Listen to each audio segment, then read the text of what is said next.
think of one that's very PG for this high-end crowd today.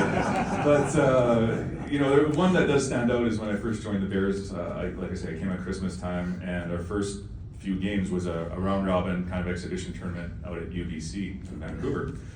And the games were over, and I mean, I think we had a winning record, whatever, it was exhibition. But the good part was, it was Saturday night, and our flight wasn't until Sunday. So naturally, you know, young guys at the time, and maybe a few bucks left over from Christmas, we're gonna go explore Vancouver a bit. Green light. Green light special.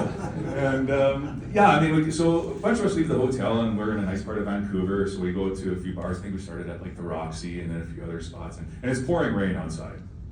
So we're getting just soaked, trying to go place to place. And after about the third spot, we're stumbling around trying to find our next venue.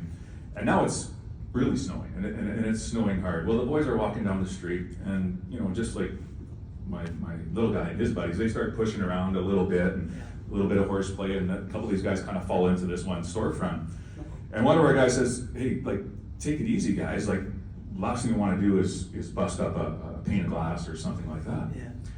Well, one of our players, who I'll leave nameless to this day, says, "No, it's got to be like plexiglass, like the rinks we play in, boys. No big deal. Watch this."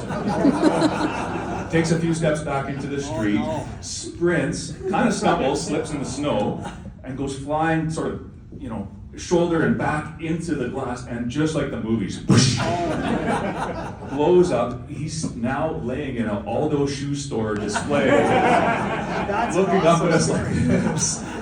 And we're killing ourselves laughing, but while we're killing ourselves laughing, alarms are going off, stuff's happening all over the place. So anyway, we end up pulling him out of there. But because he went through glass, he's a little bit busted up. He's got some scrapes on his hands and his face, and now there was literally a trail of blood from the Aldo shoe store all the way back to the Landis Hotel where we were staying. I'm laying in bed that night thinking, geez, we had some wild times in junior, but university's gonna be crazy. So, anyway.